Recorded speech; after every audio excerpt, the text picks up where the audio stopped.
অডিটে 13,000 কোটি টাকা নিয়ে সরকারের সাথে সমঝোতে যেতে চাচ্ছে মোবাইল অপারেটর দুটি।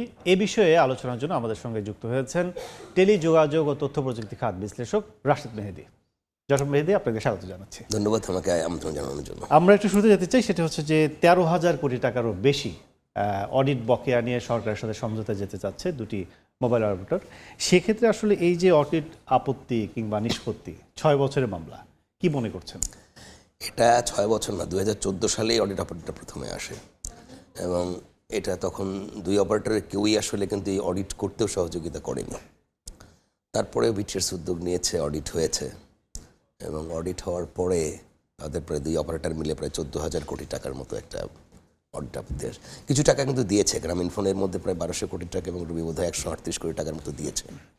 কিন্তু এটা নিয়ে বেশ কিছু টানাপোড়েন গেল, যেটা কি এনবিআর দেখবে না বিটিআরসি দেখবে। আচ্ছা, পরে কিন্তু এটা কোর্টে গেল, কোর্ট কিন্তু বলে দিল পরে যেন এটা বিটিআরসি দেখা উচিত। মানে এই করে করে কিন্তু একটা লম্বা সময়ক্ষেপণ হয়ে গেছে। আমরা সাধারণত যেটা দেখি যে অডিটে বেশ কিছু আপত্তি সব অডিটেই আসে। এটা সরকারি বেসরকারি যে কোনো প্রতিষ্ঠানের অডিট হলে কিছু না কিছু আপত্তি হবেই, কারণ ভাউচারের সঙ্গে সবগুলো খরচের হিসাব হয়তো মেলানো যায় না। কিন্তু যখন একটা বড় স্কেলে অডিট আপত্তি হয় এবং সেই অডিট আপত্তির সঙ্গে যদি যুক্ত থাকে, কারণ এটা নিষ্পত্তি না হলে কিন্তু অনেক কিছুর আশঙ্কা থেকে যায়।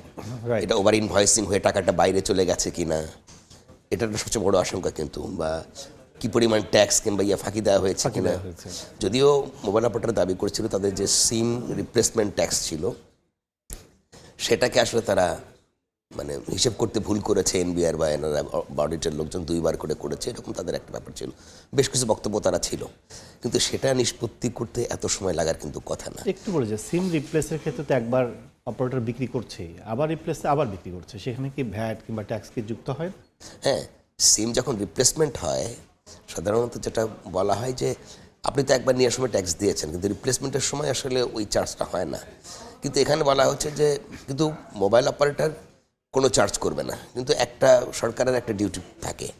কিন্তু মোবাইল অপারেটররা বলছে যে না, সিম রিপ্লেসমেন্টের সময় এটা তো আসলে নতুন সিমের যে ট্যাক্স এনবিআর সেটা হিসেবে কাউন্ট করেছে, কিংবা অডিটের লোকজন তারা হয়তো ভুল করতে পারে। আবার ওদিক থেকে বলা হচ্ছে যে আপনি তো একটা সিম হারাই গেছে, নতুন সিমই তো দিচ্ছেন আর একটা, এটা তো নাম্বার হোক আর যে হোক সে দেখছে যে একটা ছোটো একটা ইকুইপমেন্টের মতো। ফলে ওই ঝামেলাটা মানে এটা বোঝার একটা ভুল। রিপ্লেসমেন্টের সময় আসলে আর কোনো ডিউটি বা কোনো চার্জ করা উচিত না, কিন্তু সেটা হয়েছে। কিন্তু এখন কিন্তু চলছে এটা, গ্রাহক পর্যায়ে রিপ্লেসমেন্টের ক্ষেত্রে কিন্তু এটা নেওয়া হয়। হ্যাঁ, সেটা এটা নেওয়া হয়, কারণ এটা যেভাবেই হোক না কেন আমাদের এখানে তো আপনি দেখেন যে আপনি সারা বছর কর দেন, তারপরে আপনার কাছে প্রত্যেকটা পণ্য কিনতে গিয়েই কর দিতে হয়, প্রত্যেকটা পণ্যের সঙ্গে ভ্যাট আছে।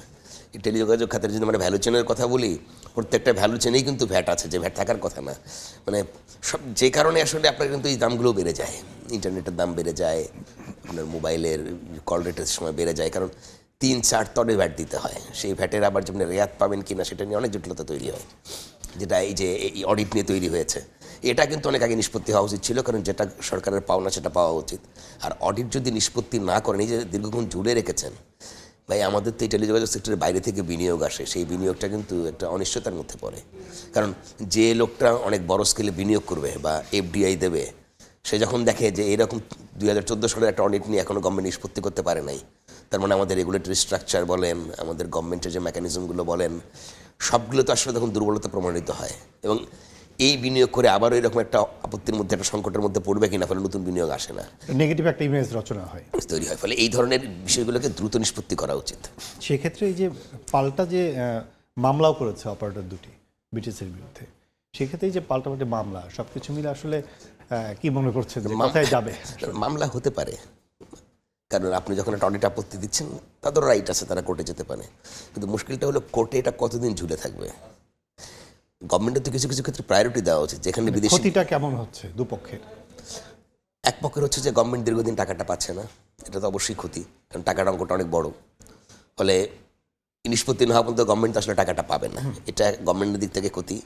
আর অন্য দিক থেকে হচ্ছে যে যারা আসলে এই যে বিদেশি বিনিয়োগকারী যারা আছে, তারা এই সেক্টরে বাংলাদেশে যখন কেউ বিনিয়োগ করতে আসে, তখন তো এখানে ডুইং বিজনেস কেমন এবং সেটার মানে রেগুলেটরি স্ট্রাকচার, বিজনেস অ্যাটমসফিয়ার কেমন, সেগুলো দেখে।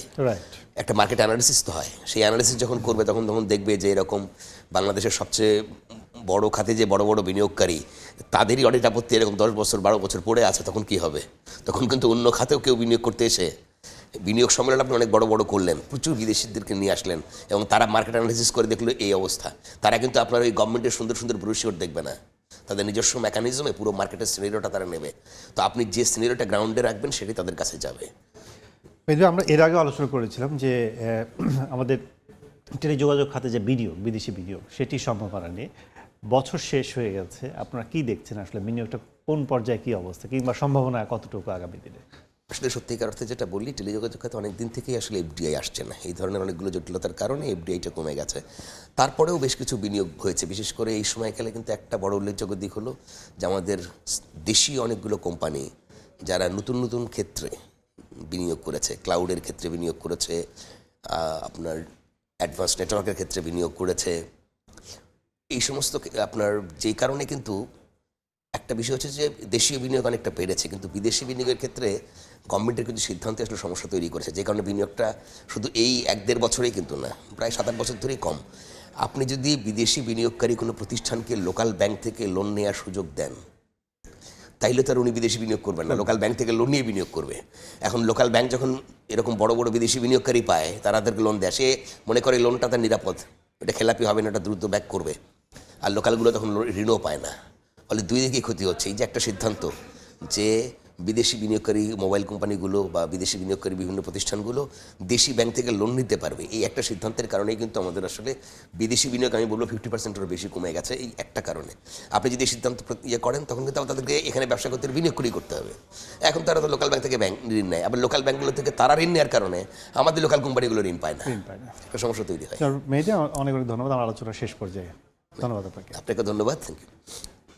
দর্শক, আলোচনা করছিলাম দুই মোবাইল অপারেটর এবং সরকারের মধ্যে অডিট আপত্তি নিয়ে এবং এই খাতে বিনিয়োগের প্রসার নিয়ে। আমাদের সাথে আলোচনায় যুক্ত ছিলেন টেলিযোগাযোগ প্রযুক্তি বিশেষজ্ঞ জনাব রাশেদ মেহেদী।